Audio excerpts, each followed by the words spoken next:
Demeter. One of the great divinities of the Greeks. The name Demeter is supposed by some to be the same as the word Mother Earth, while others consider Deo, which is synonymous with Demeter, as derived from the Cretan word for barley, so that Demeter would be the mother or giver of barley, or of food generally. These two etymologies, however, do not suggest any difference in the character of the goddess, but leave it essentially the same. Demeter was the daughter of Cronus and Rhea, and sister of Hestia, Hera, Ides, Poseidon, and Zeus. Like the other children of Cronus, she was devoured by her father, but he gave her forth again after taking the emetic, which Metis had given him. By her brother Zeus, Demeter became the mother of Persephone and Dionysus, and by Poseidon of Despina and the horse Arion. The most prominent part in the mythos of Demeter is the rape of her daughter Persephone by Pluto, and this story not only suggests the main idea embodied in Demeter, but also directs our attention to the principal seats of her worship. Zeus, without the knowledge of Demeter, had promised Persephone to Pluto, and while the unsuspecting maiden was gathering flowers which Zeus had caused to grow in order to tempt her and to favor Pluto's scheme, the earth suddenly opened, and she was carried off by Pluto. Her cries of anguish were heard only by Hecate and Helios. Her mother, who heard only the echo of her voice, immediately set out in search of her daughter. The spot where Persephone was believed to have been carried into the lower world is different in the different traditions. The common story places it in Sicily, in the neighborhood of on Mount Etna, or between the wells Sion, arid Arethusa. This legend, which points to Sicily, though undoubtedly very ancient, is certainly not the original tradition.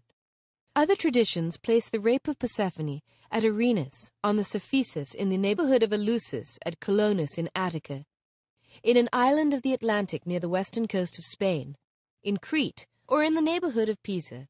Others again place the event at Phoenix in Arcadia, while the Homeric hymn on Demeter places it in the plain of Nysa in Asia. In the Iliad and Odyssey, the rape of Persephone is not expressly mentioned.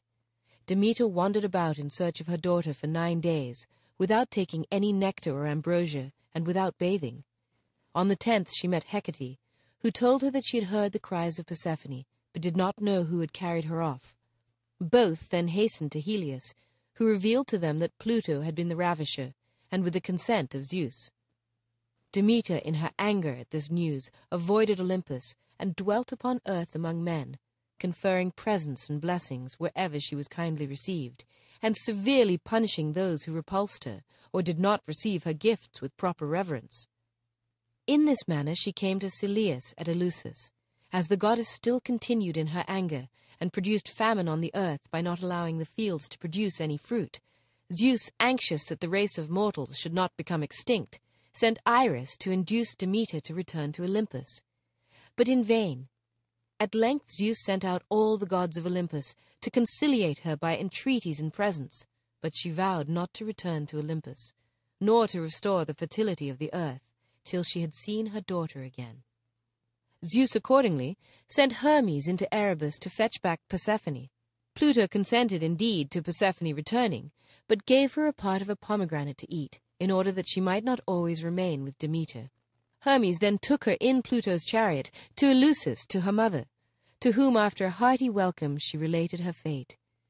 At Eleusis both were joined by Hecate, who henceforth remained the attendant and companion of Persephone.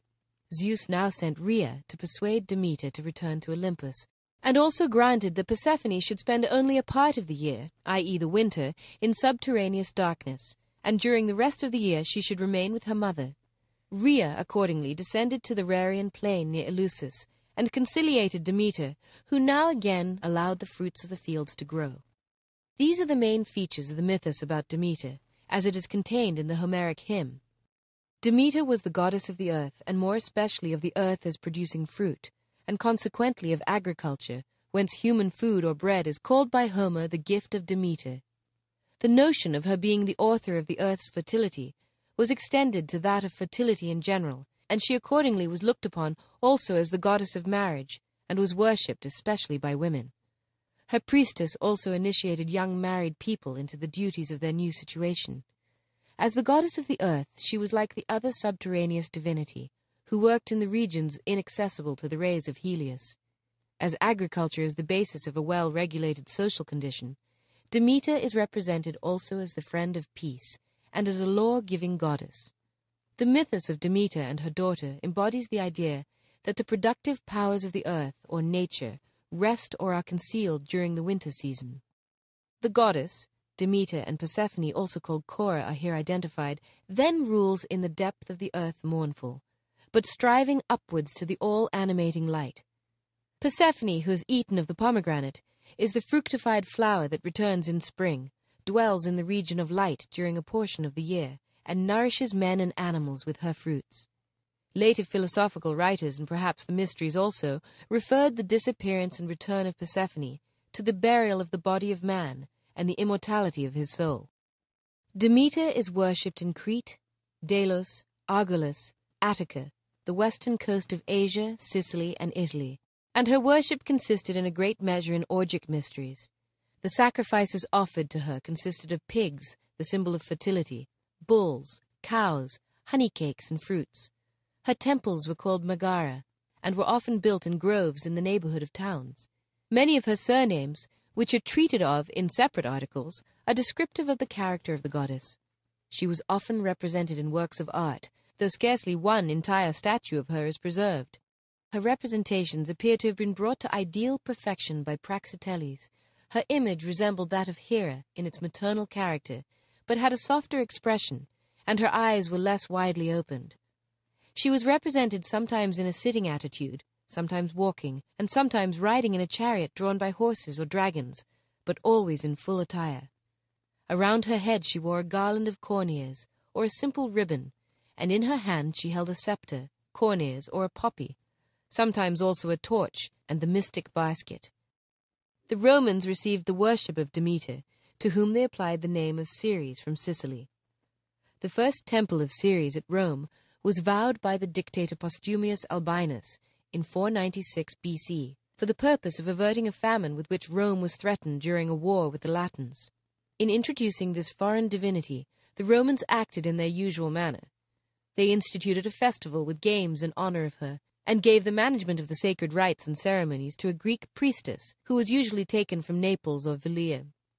In all other respects, Ceres was looked upon very much in the same light as Tellus, whose nature closely resembled that of Ceres. It is strange to find that the Romans, in adopting the worship of Demeter from the Greeks, did not at the same time adopt the Greek name Demeter.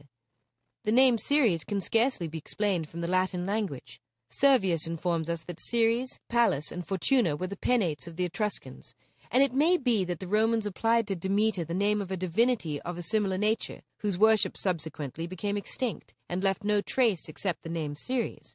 We remarked above that Demeter and Persephone, or Cora, were identified in the mythos, and it may be that Ceres is only a different form of Cora, or Cor.